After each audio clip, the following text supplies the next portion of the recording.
मैं बार बार कह रही हूँ कि जन्नत है या कोठा है क्या? मतलब इनके लिए सारी चीजों से बढ़ करके सेक्स है, इनके लिए सारी चीजों से बढ़ करके है कि जब औरत बिस्तर पर नीचे आती है तो वो ये सोचते हैं कि मैंने औरत को दबा दिया, अब औरत मेरे से नीचे हो गई। कितने ऐसे मुसलमान हैं अंबर, आप मुस्लिम एरिया मोहल्ला में जाइएगा जो लुंगी के अंदर चटी नहीं पहनता है और खड़ा होता है, बस मतलब नजरें झुक जाती है जब वो धूप में खड़ा होता है तो।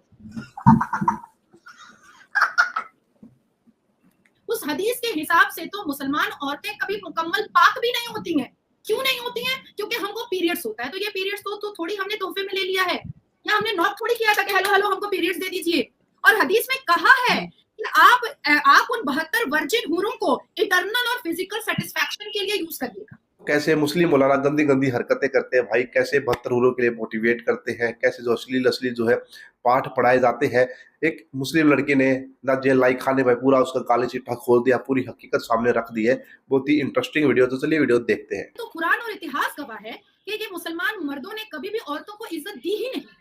इनके हिसाब से इनका जो फैब्रिकेट, इनका जो झुट्टा लुच्चा हदीस बना हुआ है, उस हदीस के हिसाब से तो मुसलमान औरतें कभी मुकम्मल पाक भी नहीं होती हैं।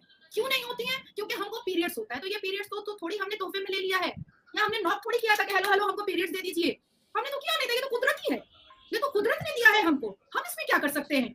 लेकिन ये कहते हैं कि भाई औरतों पर ना काफी शरायत है। मेरे साथ ये डिबेट में हो चुका है, औरतों पे ना काफी शरायत है, उनको नहाना पड़ता है, उनको वजू करना पड़ता है, उनको पाक होना पड़ता है, उनको सर ढकना पड़ता है। मैंने कहा सेम शरायत मर्दों पे, उनको भी नहाना पड़ेगा, उनको भी पाक होना पड़ेगा, उनको भी सर ढकना पड़ेगा।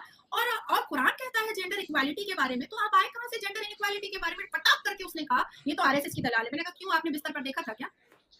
आपने देखा था अपनी नजरों से? तो चुप हो गया। तो जब ये हम लोगों पर हावी नहीं हो पाते हैं, तब ये किस तरीके की बातों को करके, लड़ाई झगड़ा करके ये मोल्ड करने की कोशिश करते हैं। ये जो 72 हूर को लेकर के जो अभी इतना तबसरा चल रहा है, इतनी जंग का अखाड़ा खुला हुआ है, इसमें तो कुरान में जिक्र ही नहीं है, ये तो हदीस में जिक्र है। और हदीस में कहा है कि आप उन 72 वर्जिन हूरों को इटर्नल और फिजिकल सेटिस्फैक्शन के लिए यूज करिएगा। मैं बार बार कह रही हूँ कि जन्नत है या कोठा है क्या? और बड़ा तेजी है इन लोगों को भैया। कुछ कुछ मौलाना तो यहाँ तक कह देते हैं कि ऊपर भी बच्चा होगा लेकिन लेबर पेन नहीं होगा, इसने आसमान पे भी बच्चा पैदा करना है। इसने इतनी गर्मी है, इतनी ठंड है कि इसने आसमान पे भी बच्चा पैदा करना है। मतलब आसमान पे जन्नत को जाकर के भी इसने एकदम पूरा कबाड़ खाना बना देना है, बच्चा पैदा कर करके। पढ़ाने की तहजीब, तमीज, पढ़ाई, शिक्षा, कोई गोल, कोई करियर, कोई पाथ, कोई एम, इन सब चीजों से मतलब नहीं है। बच्चा पैदा करना है। क्यों बच्चा पैदा करना है? क्योंकि मदरसे में सिखाया गया है कि मुसलमान कौम को अगर आगे बढ़ाना है तो ढेर सारा बच्चा पैदा करो। तो जन्नत में क्या आगे बढ़ाएंगे? वो तो पहुंच गए जन्नत, अब जन्नत में क्या आगे बढ़ाएंगे? उनको वहां देखिए, क्यों 4 शादी करते हैं? क्योंकि 4 सेक्स टॉय चाहिए होता है। क्यों उनको ऊपर में 72 हूरें चाहिए? क्योंकि 72 वर्जिन सेक्स टॉय मिलेगा। मतलब इनके लिए सारी चीजों से बढ़ करके सेक्स है, इनके लिए सारी चीजों से बढ़ करके है कि जब औरत बिस्तर पर नीचे आती है तो वो ये सोचते हैं कि मैंने औरत को दबा दिया, अब औरत मेरे से नीचे हो गई है। तो ये उनका मेंटल सेटिस्फैक्शन है। 72 हूर के बारे में तो, और ये वर्जिन खूबसूरत महिलाओं के बारे में, कोठा और चकला के बारे में तो बोला ही नहीं है कुरान ने। मतलब ये अपने हमारे नौजवानों को, मुसलमान कम्युनिटी के नौजवानों को ठग की तरफ आगे बढ़ा रहे हैं, लेकिन एजुकेशन की तरफ एक बार भी नहीं कहते हैं कि काइंडली आप लोग इकरा फॉलो करें। मैंने कई बार बोला है कि भैया हम लोग के बारे में भी कुछ हदीस लिखते वक्त कुछ सोच लेना चाहिए कि औरत को क्या मिलेगा। माँ कसम, मैं तो मतलब इतनी बड़ी फैन हूँ ब्रैड पिट की कि मैंने कहा कि तुम लोग 72 रखो, मेरे को सिर्फ एक ब्रैड पिट दे देना। जन्नत में ब्रैड पिट चाहिए नाजिया को। ब्रैड पिट वो बोलते तो हैं कि आपको मिलेगा ना कि आप हूरों की सरदारनी बनेंगी, ये शर्फ हासिल होगा। देखिए अमन, मुझे कोई शौक नहीं है, इज्जतदार फैमिली से मैं हूँ, और हम तमाम पढ़ी लिखी औरतों को कोई शौक नहीं है कोठा का अम्मा बनने का और खाला बनने का। ये जो हम सरदारनी बन करके अपने शौहर को हम वर्जिन खूबसूरत लड़कियां भेजेंगे, तो ये तो प्रोस्टिट्यूट एरिया में अम्मा और खाला का काम होता है। चकला के अंदर तो यही होता है भाई। तो एक तो मरते मरते तक मुस्लिम कम्युनिटी हमको इज्जत नहीं दे रहा है, हमको आरएसएस की दलाल और अकेल बोलता है। अब मरने के बाद तो और भी गंदा हो जाएगा कि हम अपने शौहर की ही दलाल बन जाएंगे, उसको वर्जिन हूरें पहुंचाएंगे बिस्तर गर्म करने के लिए। तो इसलिए पार्शियलिटी यहीं पर खत्म होगी जब इनको वर्जिन 72 हूरें मिलेंगी और मुझे ब्रैड पिट। ये कुछ भी बोल सकते हैं अंबर, कुछ भी, एनीथिंग। और अगर आप इनसे सही जवाब मांगिएगा, जो आप पहले भी बोल रही हैं कि आप इनसे सही जवाब मांगिएगा, तो ये आपको डिफेम करेंगे। इसके अलावा इनके पास कोई जवाब नहीं है। आप सिर्फ, मैं कितनी बार पूछ चुकी हूँ, आप भी पूछिए कि भाई साहब ये 72 हूर के बारे में कुरान की किस आयत में लिखा हुआ है। देखिए आपको चिल्ला चिल्ली, गाली गलोच, दौड़ भाग, कूद फान सब करेंगे, लेकिन वो आयत नहीं बताएंगे, वो आयत नहीं बताएंगे। मैं ये बोल रही हूँ कि इनके अंदर सिर्फ और सिर्फ एक ही बात है कि जो आपकी बात के साथ अग्री ना करे वो हूर, प्रोस्टिट्यूट और उसका कैरेक्टर असैसिनेशन, अलग अलग लेवल से आप उनको नवाज दीजिए। देखिए अमर, मैं एक कोई भी मॉडरेट कोई चीज़ ना तो जब हिजाब बुर्के की बात हो तो या तो बिकिनी की इसके समर्थन में उतर आते हैं या फिर बुर्के हिजाब की।